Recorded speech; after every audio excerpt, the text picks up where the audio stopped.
Okay, इसके next part पे जाते हैं। नेक्स्ट पार्ट इसका क्या है, अगर हमारे पास दो ऐसे वेक्टर्स हैं यानी दो ऐसी लाइंस हैं और इनके बीच में एंगल जो है वो थीटा है, तो ये एंगल कैसे निकाला जाए? तो यहाँ पर cos थीटा के टर्म्स में निकालते हैं इस एंगल को। उसके दो फॉर्मूलेज हैं, दोनों को दोनों बता देता हूँ आपको। cos थीटा का पहला फॉर्मूला है mod of L1 N2 plus M1 M2 plus N1 N2। ठीक है, L1 L2 क्या है? L1 L2, L1 इसका डायरेक्शन रेशियो और डायरेक्शन कोसाइन, और इसका L2 क्या है? इसका डायरेक्शन कोसाइन। M1 इसका, N1 इसका, N2 इसका, N2 इसका। समझ में आ गया? बेसिकली दो हमारे पास लाइन है, इसके डायरेक्शन कोसाइंस क्या है? L1 M1 N1, इसके डायरेक्शन कोसाइंस क्या है? L2 M2 N2। उसके हिसाब से हमने क्या कर दिया? cos थीटा का फॉर्मूला लिख दिया। समझ में आ गई बात? तो ये बेसिकली जो एंगल है वो किसके टर्म्स में है? हमने डायरेक्शन कोसाइंस के टर्म्स में निकाला। इसका और एक भी फॉर्मूला है जो इन टर्म्स ऑफ डायरेक्शन रेशियोज हैं, वो आपको बता देता हूँ। और cos थीटा उसका फॉर्मूला होता है mod of A1 A2 plus B1 B2 plus C1 C2 upon under root of A1 square plus B1 square plus C1 square into ये क्या है? A2 square plus B2 square plus C2 square. समझ में आ गया? तो ये भी cos theta का फॉर्मूला है, लेकिन इन टर्म्स ऑफ किसके टर्म्स में? In terms of direction ratio, वो in terms of direction cosines. ठीक है, ये समझना है। अब ये दो फॉर्मूलेज बहुत इंपॉर्टेंट है। पहला पार्ट ये हो गया। सेकेंड पार्ट क्या? अगर ये जो दो वेक्टर्स हैं यानी दो जो लाइंस हैं वो दोनों के दोनों अगर परपेंडिकुलर होंगे तो क्या? इसको जरा समझना पड़ेगा। ये वाला केस बहुत इंपॉर्टेंट है। If theta is equals to pi by 2, अगर थीटा अगर हम लोग क्या लेंगे? पाई बाय 2 लेंगे। दिस इंप्लाइज cos 90 क्या होता है? cos 90 0 होता है। ठीक है ना? तो इसको यहाँ पर पुट कर देंगे। यहाँ पर जैसे पुट करेंगे तो क्या हो जाएगा? L1 N2 plus M1 M2 plus N1 N2 is equals to क्या हो गया? 0। और करके क्या लिख दूंगा मैं? यहाँ पर ये भी 0 हो जाएगा, फिर ये पूरा टर्म आ जाकर क्या हो जाएगा? मल्टीप्लाई हो जाएगा। तो बचेगा क्या? बचेगा A1 A2 plus B1 B2 plus C1 C2 is equals to 0। समझ में आगे बात क्लियर है ना? तो ये दो कंडीशंस बहुत ही ज्यादा इंपॉर्टेंट है जो आपको याद रखनी है। अभी इंपॉर्टेंट प्रॉब्लम्स में काम आने वाली है पूरी। क्लियर है बात? समझ में आ रही है? तो इस तरीके से हम लोग क्या कर सकते हैं? ये एंगल को निकाल सकते हैं। दो पॉइंट्स अगर दिए होंगे दो लाइंस के, उनका डायरेक्शन रेशियो कैसे निकालना है वो भी प्रॉब्लम में कवर कर लूंगा मैं। ओके, ठीक है, चलो कॉपी करो। ठीक है, आप एक्सरसाइज 6.2 का क्वेश्चन नंबर 2 देखें। उसमें आपको दो वेक्टर्स के बीच एंगल दिया हुआ है, कितना है वो? पाई बाय 4। और पहली लाइन के डायरेक्शन रेशियोज दिए हुए, दूसरी लाइन के भी डायरेक्शन रेशियोज दिए हुए, और आपको क्या निकालने बोला है? के निकालने बोला है। तो हम एक चीज जानते हैं कि cos theta in terms of direction ratio क्या होता है। क्या फॉर्मूला उसका? cos theta is equals to mod of A1 A2 plus B1 B2 plus C1 C2 upon under root of A1 square plus B2 square, B1 square plus C1 square into under root of A2 square plus B2 square plus C2 square. ठीक है ना? तो हम formula जानते हैं, क्यों ना हम फॉर्मूला लगा देंगे। cos theta is equals to mod of A1 A2 plus B1 B2 plus C1 C2 upon under root of क्या हो जाएगा? A1 square plus B1 square plus C1 square into under root of क्या है ये? A2 square plus B2 square plus C2 square. समझ में आ गया? तो ये हमारे पास क्या है? फॉर्मूला है। तो क्यों ना इसको सब्स्टिट्यूट कर दिया जाए जो वैल्यूज हमारे पास है।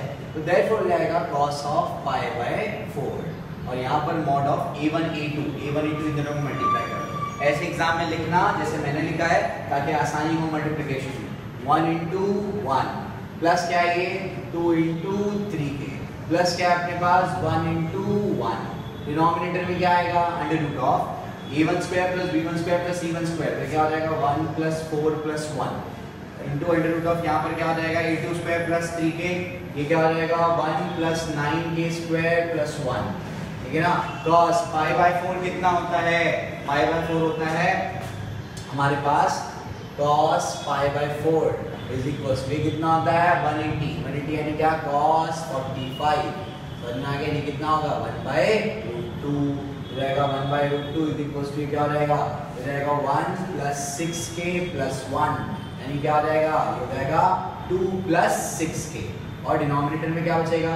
ये हो जाएगा root of 6 into under root of 2 plus 9k square. ये हमारे पास क्या आएगा, ये जाएगा 1/2, ये हो जाएगा 2 + 6k द होल स्क्वायर, ये हो जाएगा 6 और ये जाएगा 2 + 9k स्क्वायर, ठीक है ना।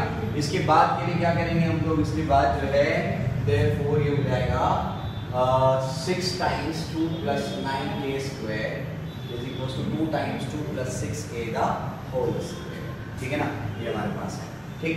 अब यहाँ पर आप क्या कर सकते हैं, सबसे पहले 2 × 2 कैंसिल कर दो, तो 3 × 2 + क्या हो जाएगा 9k square is equal to क्या आएगा 2 + 6k द होल स्क्वायर। 3 को अंदर भेज दो, क्या हो जाएगा 6 + 9 3 27k square is equal to हो जाएगा 4 प्लस यहाँ पर क्या आ जाएगा a square + 2ab + b square, 2ab यानी क्या 2 × 2 × 6, समझ में आ गया, कितना आ जाएगा 24k स्क्वायर, ठीक है ना। उसके बाद क्या प्लस कितना हो जाएगा 36k square, 24k + 36k square, ठीक है ना। अब यहाँ पर क्या कर देते हैं, इसको थोड़ा सा रीअरेंज कर लेते हैं। ये क्या आ जाएगा 36k स्क्वायर - 27k स्क्वायर और प्लस 24k और यहाँ पर जाएगा -2 इज इक्वल टू 0, 4 - 6 का आ जाएगा 2, ठीक है ना। 36 - 27 कितना हो जाएगा, यहाँ से 3 वहाँ से 6 यानी 9k square + 24k - 2 is equal to 0। अब ये आपके पास एक क्वाड्रेटिक इक्वेशन आ गई, आप इसको सॉल्व करिए और क्या करिए k का वैल्यू निकालिए। समझ में आ गया, ठीक है। कैसे सॉल्व करते हैं पता है ना उसको, स्प्लिटिंग द मिडिल टर्म अगर नहीं आए तो क्या लगाओगे, श्वेताचार्य फॉर्मूला, ठीक है ना। अब यहाँ पर क्या श्वेताचार्य फॉर्मूला क्या है, x = -b ± √b² - 4ac / 2 है, ठीक है। ठीक, k का वैल्यू मैंने यहाँ पर लिख दिया है, ये आपका आना चाहिए k का वैल्यू, ओके, ठीक है। ये क्वेश्चन करने से पहले मैं कुछ एक और चीज़ बताता हूँ आपको कि अगर आपके पास एक लाइन है और उसमें आपके पास 2 पॉइंट्स दिए हैं, ठीक है, A है और B है और इसके कोऑर्डिनेट्स है x1, y1, z1 एंड इसके कोऑर्डिनेट्स है x2, y2, z2, ठीक है ना। तो अपने पास 2 पॉइंट्स हैं यहाँ पर और अगर अपने पास कोऑर्डिनेट्स हैं और कोऑर्डिनेट्स की हेल्प से हमें इसका डायरेक्शन रेशियो निकालना है, तो डायरेक्शन रेशियो कैसे निकाला जाए, ठीक है ना। तो उसको जरा समझते हैं कि dr अगर आपको निकालना है dr, तो dr निकालने का तरीका है x2 - x1, y2 - y1, z2 - z1, यानी क्या करने का, करस्पॉन्डिंग कोऑर्डिनेट्स का डिफरेंस लेने का, तो आपको क्या मिल जाएंगे, डायरेक्शन रेशियो। बात समझ में आ रही है, ठीक है ना। तो यहाँ पर अगर आपके पास 2 पॉइंट्स है और आपको क्या निकालना है, आपको डायरेक्शन रेशियोज निकालना है, तो आप क्या करेंगे, करस्पॉन्डिंग कोऑर्डिनेट्स का क्या कर देंगे, डिफरेंस ले लेंगे। बात समझ में आ रही ना, ठीक है। तो ये आप कब अप्लाई करेंगे, जब आपके पास 2 पॉइंट्स दिए होंगे, ठीक है ना। चलिए अब यहाँ पर देखो ध्यान से, ये चीज जो है यहाँ पर भी अप्लाई हो सकती है, इसको रहने देता हूँ मैं, यहाँ पर भी अप्लाई हो सकती है। यहाँ पर देखो ये 2 पॉइंट है इस लाइन पे, ये 2 पॉइंट है इस लाइन पे, तो इसका भी डायरेक्शन रेशियो आ जाएगा, इसका भी डायरेक्शन रेशियो आ जाएगा और दोनों आपस में क्या है, परपेंडिकुलर है, दिया हुआ क्वेश्चन में। क्वेश्चन नंबर आपका 4 है, क्वेश्चन नंबर 4, ठीक है ना। अब यहाँ पर जरा देखो, ये दोनों के दोनों क्या है, आपस में परपेंडिकुलर है। अगर ये दोनों के दोनों परपेंडिकुलर हैं तो हम क्या करेंगे, वो डायरेक्शन रेशियो वाली इक्वेशन यानी उसकी जो कंडीशन है उसको यूज कर लेंगे। मैं बताता हूँ कैसे करेंगे। पहले डायरेक्शन रेशियो निकालते हैं, तो हम लोग लिखेंगे dr ऑफ AB के dr निकालेंगे। कैसे निकालेंगे बताओ, 4 - 5 यानी कितना होगा, -1, उसके बाद 4 - 6 -2, 1 - 4 -3। इसी तरीके से dr ऑफ क्या निकालोगे, CB या BC, तो क्या होगा, ये माइनस यानी क्या हो जाएगा 8 - 4 कितना हो जाएगा 4, 2 - 4 -2, k - 1 क्या हो जाएगा k - 2। समझ में आ रहा है। इस तरीके से हमको निकालना क्या है, हमको बेसिकली यहाँ पर किसका वैल्यू निकालना है, हमको k का वैल्यू निकालना है, ठीक है ना। अब कैसे निकालेंगे, देखो ध्यान से।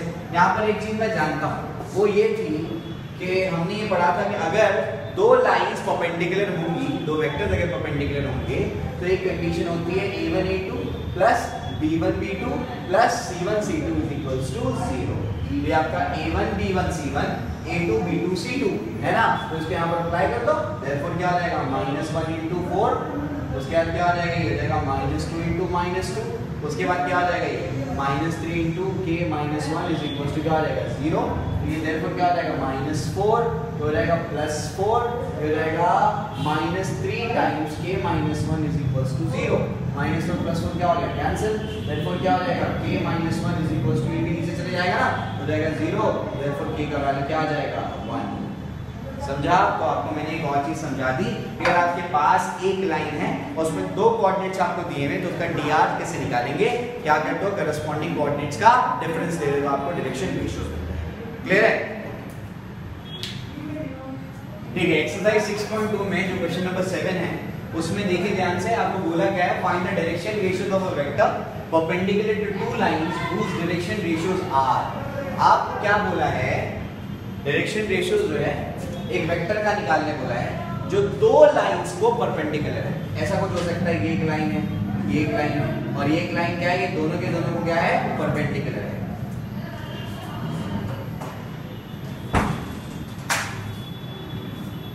ठीक है, तो ये दोनों के दोनों की लाइन क्या है, ये दोनों के दोनों लाइंस को क्या है, ये वाली लाइन परपेंडिकुलर है। ठीक है ना, हमको इस लाइन का और इस लाइन का क्या दे दिया गया है, डायरेक्शन रेशियो दे दिया गया है। हमको ये वाली लाइन का क्या निकालने बोला है, डायरेक्शन रेशियो निकालना। समझ में आ रहा है? तो एक one of the simplest case ये बन जाता है, इससे क्लियर हो जाता है कि क्वेश्चन में बोला क्या है। ठीक है ना, इसका डायरेक्शन रेशियो क्या है, इसका डायरेक्शन रेशियो है -2 1 -1, इसका है -3 -4 और 1। इसके डायरेक्शन रेशियो आपको क्या करने हैं, फाइंड आउट करने हैं।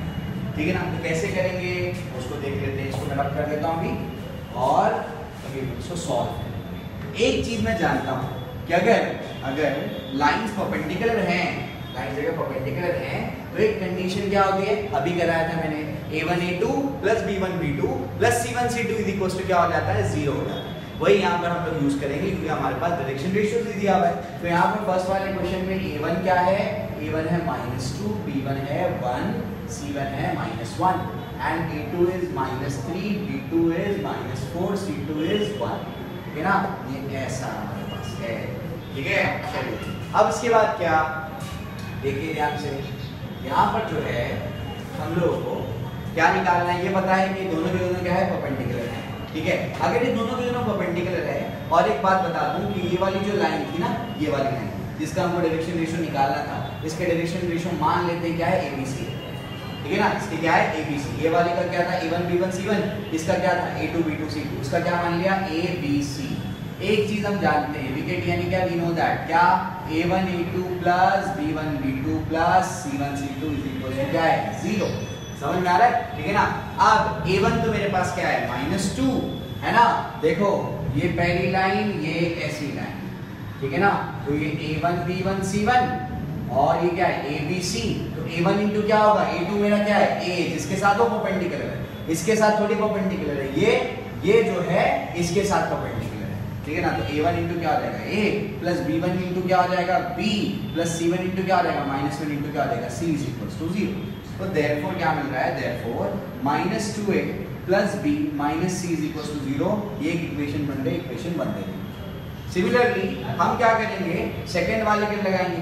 अब ये वाली भी क्या है, इसके साथ परपेंडिकुलर है, इसके क्या है A2 B2 C2 direction ratio है, इसके क्या है ABC।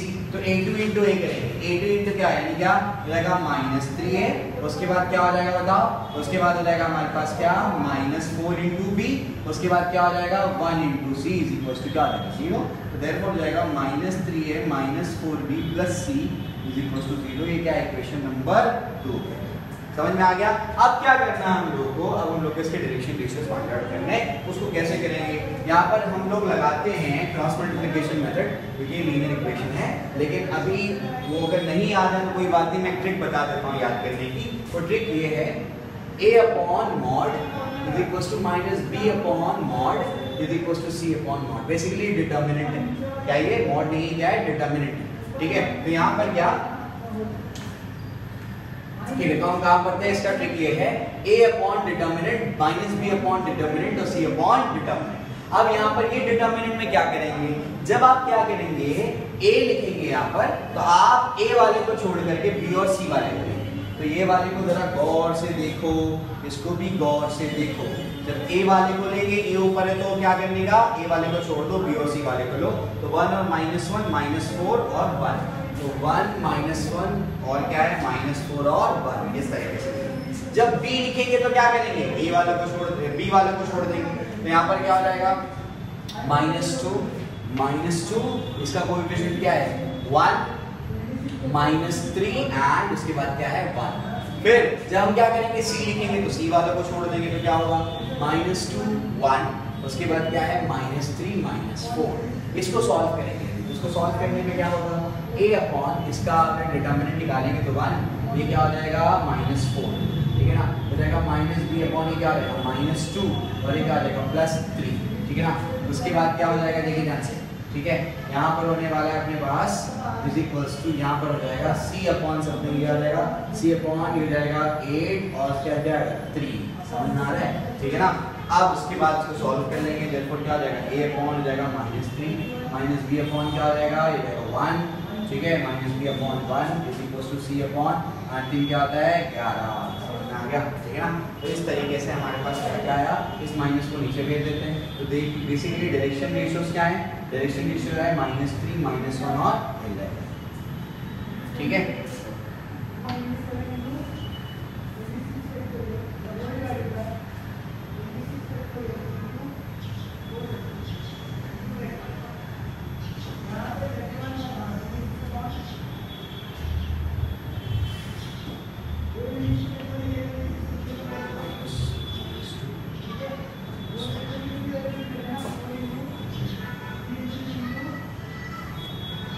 ठीक है, तो यहाँ पर क्या हमारे पास ये -2 -1 इस तरीके से, देयरफॉर क्या हो जाएगा ये हो जाएगा a अपॉन हो जाएगा 1 हो जाएगा -4 is equals to -b upon -2 -3 is equals to यहाँ पर क्या हो जाएगा c अपॉन 8 + 3, ठीक है ना। तो देयरफॉर हो जाएगा a upon -3 -b upon -5 is equals to c upon 11, ठीक है ना। ये माइनस माइनस क्या हो गया कैंसिल हो गया, देयरफॉर क्या मिला a upon -3 equals to b upon 5 equals to c upon 11। Therefore dr क्या होंगे, जो नीचे आया ना ये आपका क्या है dr -3 5 एंड 11, ठीक है। लेकिन किसी कुछ बच्चों की रिक्वेस्ट आई थी कि सर ये क्वेश्चन भेजिएगा, बच्चों को टफ पड़ता है क्वेश्चन, तो इसको मैं डिस्कस कर लेता हूँ एक बार। तो ये क्या दिया हुआ है क्वेश्चन में, a line makes an angle alpha beta gamma delta with 4 diagonals cube, 4 diagonals of a cube, prove that cos square alpha plus cos square beta plus cos square gamma plus cos square delta is equals to 4/3, ठीक है ना।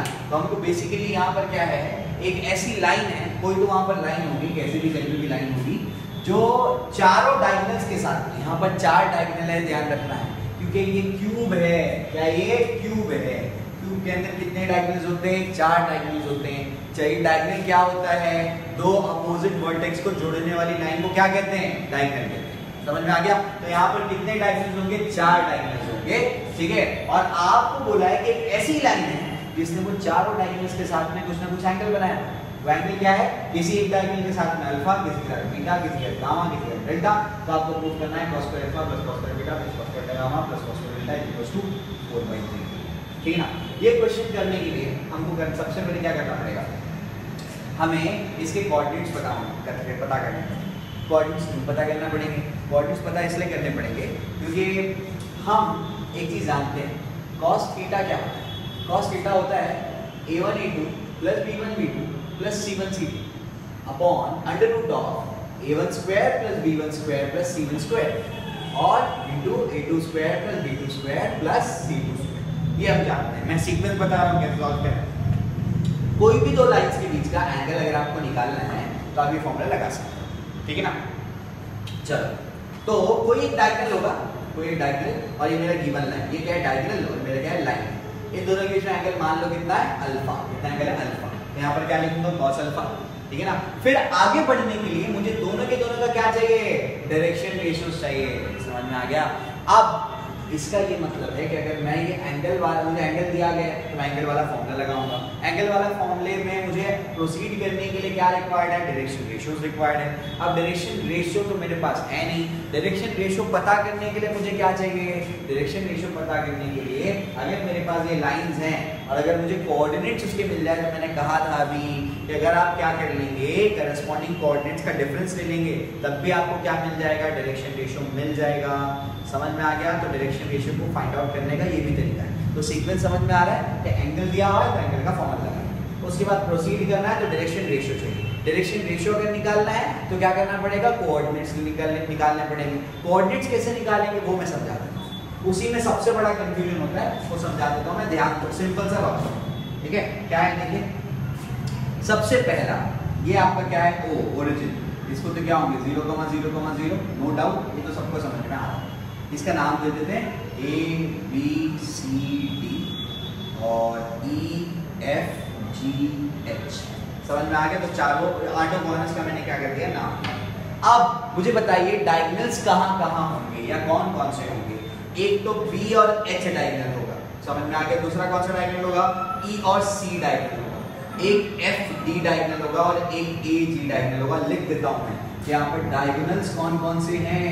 यहाँ पर जो 4 diagonals है ना, वो कौन कौन से हैं। डायगोनल्स है हमारे पास, देखो एक है AG, एक कौन सा है AG, एक कौन सा है CE, एक CE है, AG है, CE है, इमेजिन कर पा रहे होंगे।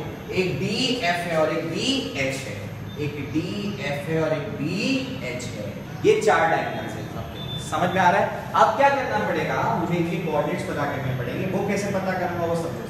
ये मेरे पास क्यूब है, समझ में आ रहा है। उसके बाद मैंने मान लिया ये यूनिट क्यूब है। यूनिट क्यूब मतलब जिसकी साइड 1 की है, 1 यूनिट यानी कुछ भी हो सकता है, कोई भी यूनिट हो सकता है, मीटर सेंटीमीटर कुछ भी, तो 1 यूनिट का साइड है, ठीक है ना। और क्यूब की सारी के सारे एजेस क्या होते हैं, इक्वल होते हैं। तो एक बात आपको समझनी पड़ेगी यहाँ पर कि ये जो है यहाँ पर ना, ये एक्स एक्सिस है, ये क्या है, एक्स एक्सिस है।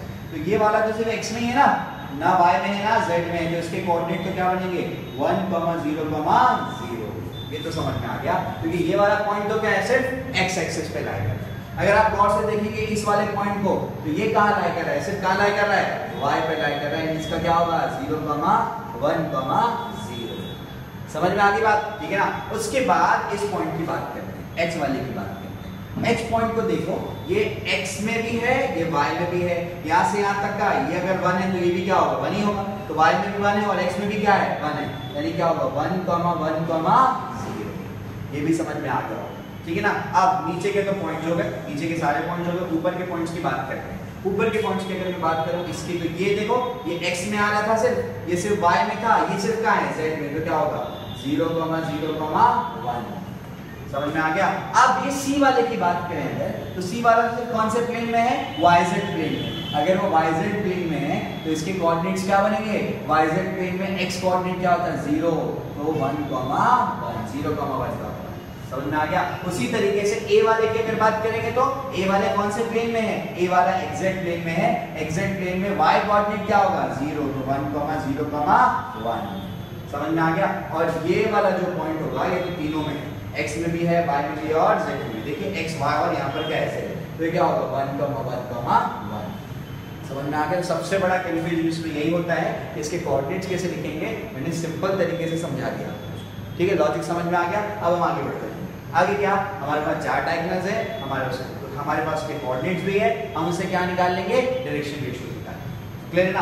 अब सबसे पहले किसकी बात करते हैं, AG की बात करते हैं। A के कोऑर्डिनेट्स क्या बोले, 2B कोऑर्डिनेट्स की बात कर लेते हैं। सबसे पहले कोऑर्डिनेट्स क्या, A के कोऑर्डिनेट्स क्या है, A के कोऑर्डिनेट्स मिले 1,0,1। फिर G के कोऑर्डिनेट्स क्या मिले, G के कोऑर्डिनेट्स मिले मुझे, देखिए G का यहाँ 0,1,0।